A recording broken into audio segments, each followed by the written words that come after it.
Really what I want to talk about is the Constitution. And I want to talk about the government, right? Because those are the two things that are at issue here.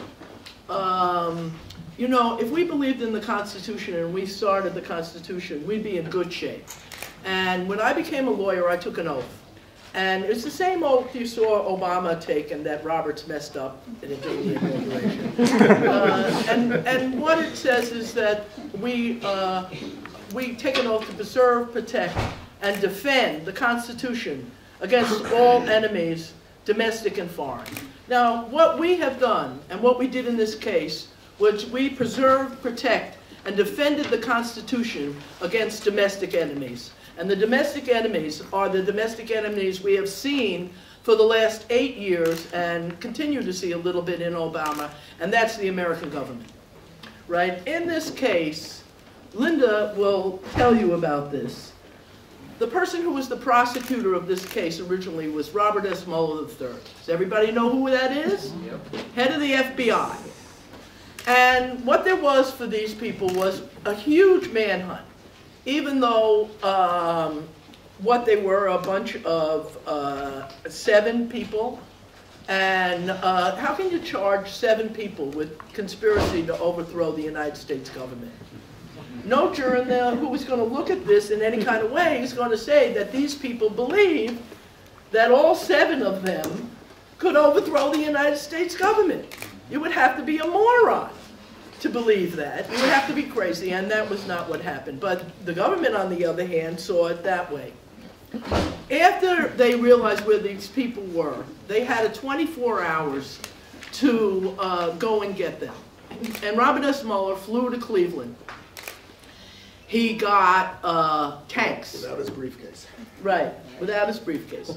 He got tanks from Washington, 2 tanks from the National Guard, helicopters overhead, all sorts of planes, the hostage rescue squad, all 50 members of the FBI, to come and capture Ray Levasseur.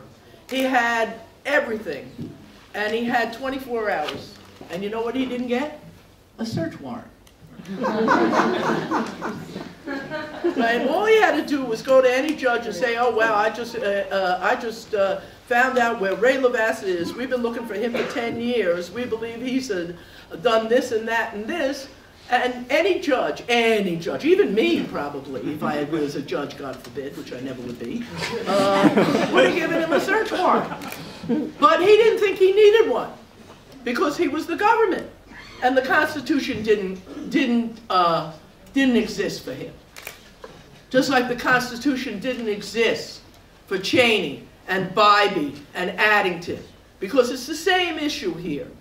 It's if you don't put your government to the task, if you don't make them follow the Constitution, then you get what we just got, which is 8 years of our Constitution being used as toilet paper. Right? And this is what happened in this case. You, the community of Pioneer Valley, looked at this thing, they looked at the government's case, and they saw that it was full of holes. Here's Barbara Hubbard, W. Rochelle Calhoun. They're not radicals. They were jurors. They sat there all the time, and they saw the evidence. And they did their job, which is to look and see whether the government proved guilt beyond a reasonable doubt. And the answer that they came up with was no. And this was the greatest example of the Constitution and the American system working. This is what is back. Donna LaMonaco shouldn't be out there. She should be in here. There's room for her at the end of that table to speak. That's what our government is about. Everybody has the right to speak.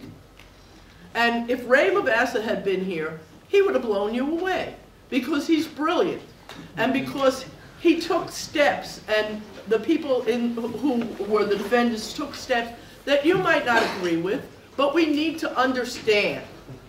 You need to understand the period under which we lived in the 60s and the 70s to understand. You need to understand what it was like for Tommy Manning to be a SEAL in Vietnam, and for Ray Levasseur to be a soldier in Vietnam, and to come back out of that and know that their government was wrong and know that the Vietnamese people were right.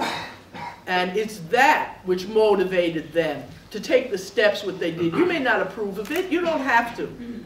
It was silly, really. You know, I mean, you know, to call, you know, to bomb buildings for what reason? It was stupid, right? But it's not. It's the Constitution, and he could have, and he was prosecuted for it in Brooklyn, and he was convicted. He was convicted of conspiracy to commit bombings. He was convicted of 4 of the 11 bombings of which he was charged, and he got a 45-year sentence. Raymond did, and even though no one was hurt, even though nothing, for 20 years he did horrible time. He was put in the cellar of our worst prison, ADX Florence, 24 hours, right? This is not the Constitution. This is our government as a domestic enemy of our Constitution.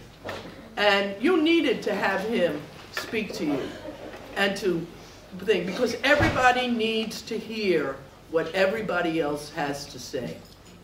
And that's worldwide. And if we all could listen to each other and figure out why we say what we did, then we wouldn't be in the mess today. And it's the Constitution that makes us free, the First Amendment. And I want to thank everybody for coming here, right? And if any of you are thinking about going to law school, what a thrill it is to defend the Constitution against the domestic enemy of the American government. I hope to do it until I die. The biggest compliment I ever got was when a prosecutor a few years ago accused me of jeopardizing the Republic. I am jeopardizing the Republic.